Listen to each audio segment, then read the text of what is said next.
We would now like to start a regular press conference by Minister Hayashi. Yes, at the outset, I have one point. At the cabinet meeting today, the Diplomatic Blue Book 2023 was distributed.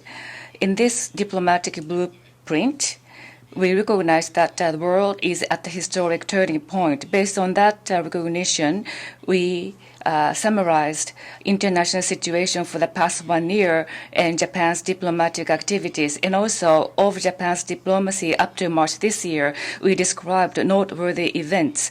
As we face Ukrainian situation, economic security, such new challenges and other global issues. We are facing various difficulties. We have to overcome division among countries through dialogue and cooperation. We have to address common challenges. And we have to maintain and strengthen free and open international order based on the rule of law.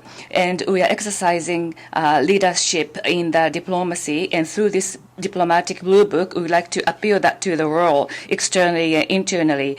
This blue book is available on the MOFA website from today. I hope that many people will read that with the blue book so that they can gain better understanding about Japan's diplomatic activity. That's all from me. Thank you. I would like to collect question. Please identify yourself, your identity. NHK Iwasawa. Regarding the diplomatic blue book that you just mentioned, in this blue book, China and Russia are strengthening military cooperation, and you said Japan is going to closely watch with grave concern. And in such an international diplomatic blue book, why did you include this? And also regarding China-Russia diplomatic cooperation, in this foreign ministers meeting, G7 and summit meeting, what are you going to do? Recently, the military of both China and Russia surrounding Japan has increased their frequency in carrying out joint activities. So as the Japanese government, from the viewpoint of Japanese security, we understand that we need to continue to focus on this with grave concern. So this government understanding has been written in this year's diplomatic blue book.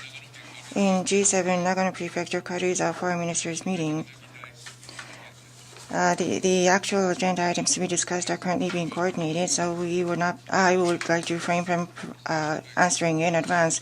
However, currently, concerning the urgent diplomatic issues faced by the international society, these 7 foreign ministers would have a frank and detailed discussion. We'd like to make this such an opportunity. Next question, please. Hokkaido Shimbun, Araya-san, please. Araya from Hokkaido Shimbun. Yesterday, there was the Japan-China senior officials meetings concerning maritime talks, and I would like to ask about that. At yesterday's, the importance of peace and stability within the Taiwan Straits has been emphasized. And concerning the military exercise carried out by China, what did the Japanese government say, and what is the impact on the peace and stability of the Taiwan Straits? Yes, the China's military exercise around Taiwan, as you mentioned, regarding this point, as the Japanese government, we have been consistently watching this development with a great deal of interest. In this high-level maritime dialogue, including this issue from Japan to Chinese side, we expressed our grave concern once again regarding this issue, and also the China's increasing military activity around Japan. Also, we emphasize the importance of peace and stability of the Taiwan Strait to the China once again. Next question. Kyodo News, Katsurada-san.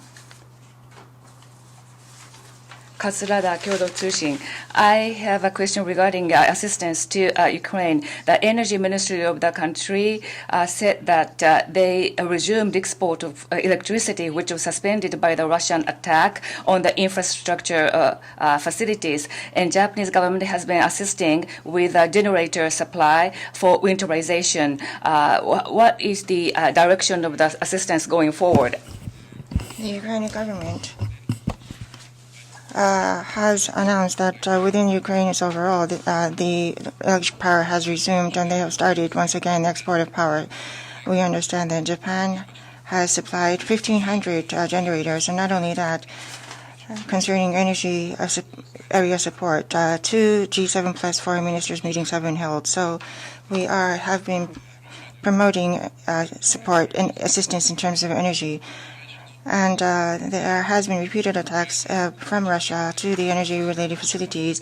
But despite that, the Ukrainians, together with the international society, have been able to overcome the very harsh winter, and we'd like to show our respect.